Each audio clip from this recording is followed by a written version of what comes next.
Guys, what's up? Welcome to another edition of Beyond Real Estate with Jalen. We're here, end of April now, and just chipping away. Jay and I were talking about, what number is this now? And we're officially in double digits, which some of you might look at it as like, well, they're only in double digits, and we look at it as like, yeah, we put some work in, but Yeah, just a bit, yeah, just a few hours. yeah, everything's got to start somewhere. That's the reality for us all, right? If we're starting something new and doing something you enjoy. So I think that's the biggest handicap too many people make is they just don't start. So I would say that's an accomplishment, and I'll give ourselves a pat on the back for that one. Yeah, and I think we're a living proof of you don't have to start and look good doing it when you first start. Speak for yourself. I think we're holding down the fort enough. So, yeah, thanks for the people that have listened to it. If you don't mind, we do see that there's more and more people listening every week, which is absolutely amazing. But if you don't mind just hitting that subscribe and notifications button wherever that you do listen, it does go a long way in helping out. We do this on our own time, and we're not going to be asking for any money or making this any sort of podcast in the future to where you have to pay to get episodes, but we do want to reach as many people as possible. So it definitely goes a long way in subscribing to our YouTube channels, and then also wherever you listen to this, just hitting that subscribe button so that makes the algorithm happy and feeds us to more people. Right, so right. that's my shameless plug for the day. There you go. Well, and unfortunately, you got to play by the rules of the game, so to speak, and know what rules you're playing within. So important steps and steps that Jay and I definitely appreciate. So with that being said, we're on our 10th episode, and this one we've been consistent with for the last few weeks. It wasn't here in the beginning. Nonetheless, this is our new norm, which is starting things off with hashtag DadLife. And this week wanted to address the topic of what are bad questions to ask kids when growing up. So yeah, we're told growing up that there's no such thing as a bad question, but it seems that we really test that hypothesis once we have kids. So, and I think we meaning society use that as there's no dumb questions or bad questions when working with youth, but now we're flipping it on its head and saying, are there dumb questions to ask our kids? Not that our kids can ask us, but that parents can ask our kids. So the first one that came to mind, and I'm not going to take credit for this because it didn't come out of my brain first, but Michelle Obama is where I first heard it, posing the bad questions to ask kids, and that is, what do you want to be when you grow up? So before I share my opinion on that, Jalen, what are your thoughts with that direct question and asking kids? yeah, what do you want to be when you grow up? Let's what are you, 5? Let's quickly put you into a box and just kind of start helping mold you in a way at the age of 5 years old, because we all know that at the age of 5 most kids' lives are set in stone, and they are going to be doing exactly that. They're going to love doing the same things. There's not going to be any growing. So yeah, I think it's a pretty dumb question to ask your kids. And maybe we can get into this a little bit later, just what a better alternative for a question is. It's a little bit more productive.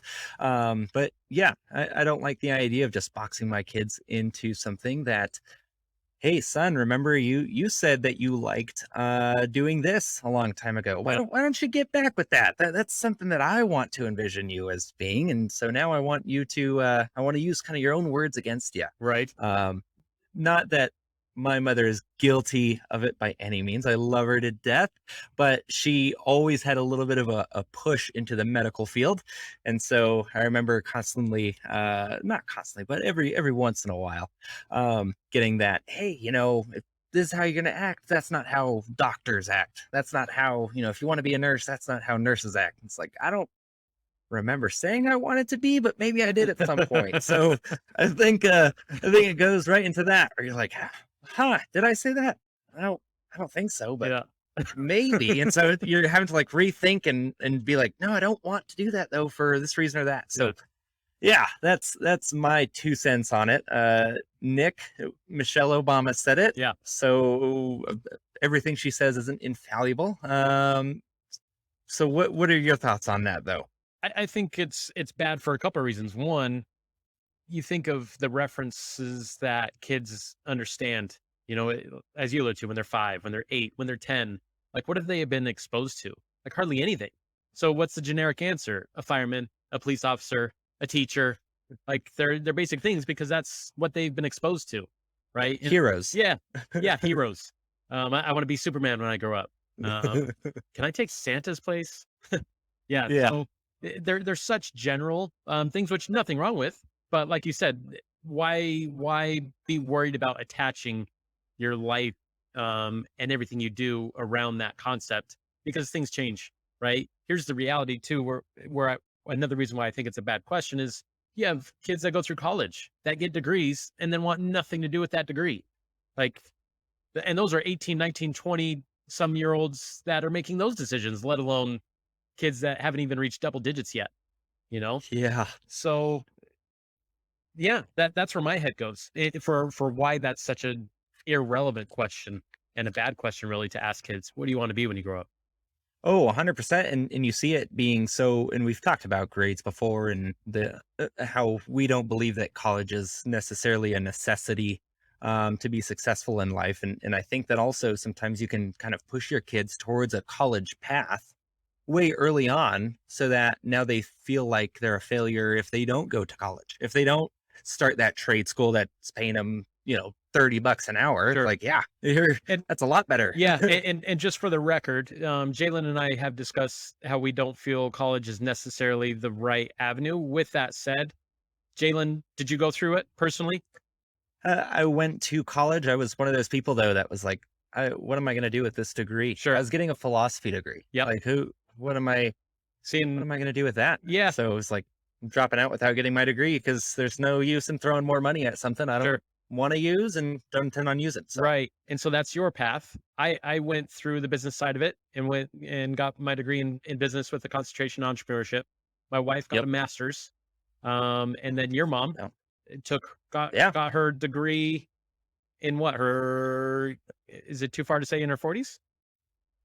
She got her associate's degree in her 30s Yeah, right. for nursing, Yep. and then finished up her bachelor's finally. Yeah, in her 40s. Yeah, Yep. so just give some context for our listeners out there. We're not ones that never went down the college path and it's like that's not the right path for everybody because we chose not.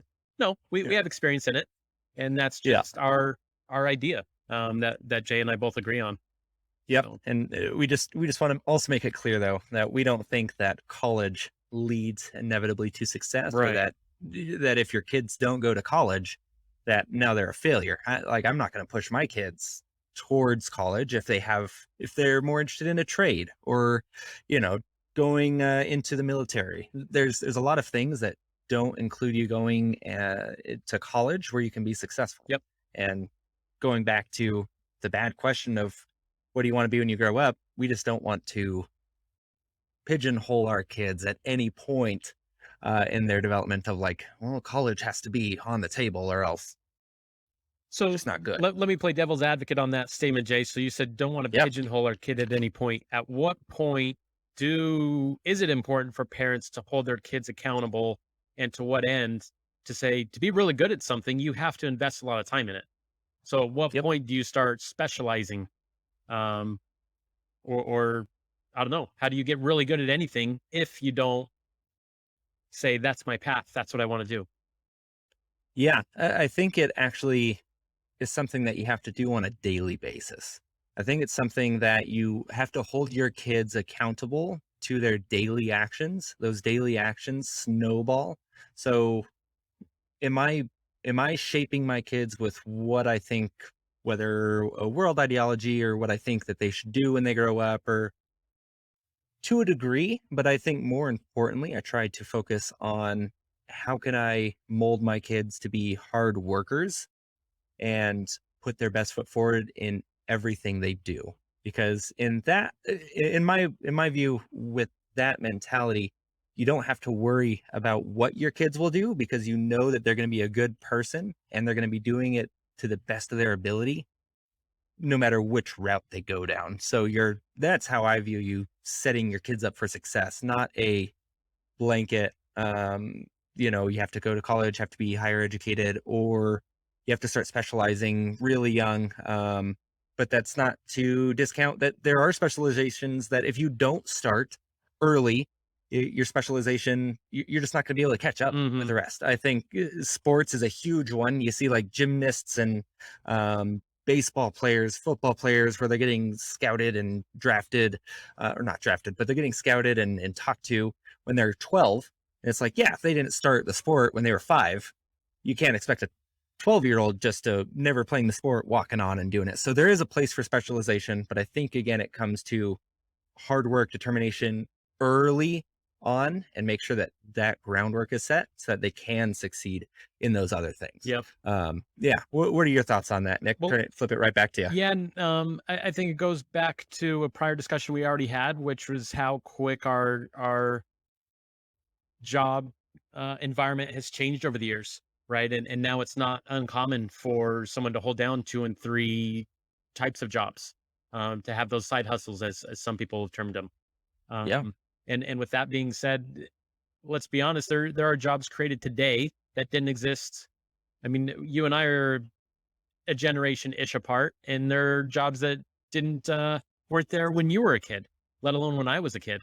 No, and I think that's another challenge of what do you want to be when you grow up? Who's to say what your kid's going to be isn't even invented yet? As weird as that might sound, I think that's a very much a reality. Coding, cryptocurrency, like that space, things that I was worried about my hard disk or my floppy disk at school, and nowadays people are just like, a what or a what? Like what is a disk to go into a computer for? You need a disk. You use the cloud. Yeah, the save file icon that used to actually be a physical thing. It's not just it's not just the icon for saving. That's going to be a trivia one day. They're going to be like, Probably. What did the save icon represent? And some geezer in the back is going to be like, it was a floppy disk. Sure. So I'm like, what was a floppy disk? Right. So, yeah. So I think that's the other reality that we are facing, is how technology again is just speeding up how quickly things do change, in how dangerous it is to tie yourself to one job as well. Oh yeah. I mean, you look at athletes. A lot of athletes struggle going out into society after they retire because they've tied themselves to what they do. And I think as positive and as that might be during their time, that's an absolute drawback after their time, Yeah. And one last thing, maybe just to wrap up here, is I want to talk about why that's also, it kind of gets to it doesn't get to the point of why you should be asking that, right? I think most people ask it because they're saying, what would you enjoy doing? But it becomes a different label, as like, we're going to start determining whether or not this kid's going to be successful based on what they say. The kid that says he wants to be a rocket scientist is whoa, Mr. Smarty Pants over here, where it's like, what do you enjoy doing that you would enjoy doing that for the foreseeable future? You would enjoy making that what you make money in. And that's definitely also something that I think is more important to focus on than just the job itself. Is it doing work that's meaningful to you and that you enjoy? So I think those are a lot more impactful conversations of what do you enjoy doing? I think should be the first question you ask kids, not what do you want to do when you grow up, or what do you want to be? Sure. Sure. So yeah. One quote that stuck with me, and it wasn't from when I was a kid. I was in college when I came across it, but it was in one of John Wooden's books, and it said, figure out what you would do for free and figure out how to get paid for it. And I thought that was interesting because it definitely makes the wheels turn to say, gosh, what do I really like? And how do you get paid so you can do what you like, right? Versus the grind. But that goes back to jobs that weren't even invented. Whether it's like video gaming, that was a waste of time. Oh, now there's professional video gamers, video game bloggers, there's streamers that just people watch you play video game. Like, just in the small realm of video games, which is always, I like using it the most because it's considered one of those jobs where when video games first came out, it was like, if you're doing this, you're just wasting your time. And now there's people making, 7-figure salaries a year. And it's like, was it really a waste of time though? Or don't you wish you kind of just played a little bit more and decided to get on that hustle a little bit sooner? Sure. So yeah. Yeah, that's all I got. Nick, anything to wrap up with us on that first segment of Dad Life? No final words on that one. So Cool. bad questions. That wasn't plural. We kept it to a singular question, but nonetheless a very common question. I think all of us are guilty of, or most are, of asking kids whether they're your own or others. Right. Nonetheless, I Mhm. think in our opinions, it's a very irrelevant one at that, and probably needs to be, like you said, changed Yeah, versus totally thrown out. So no, we can do better. yeah. There are better ways of thinking through that one. So we're gonna take a short pause, and then let's come back to our real estate roundup, and we'll start jumping down that topic for the week.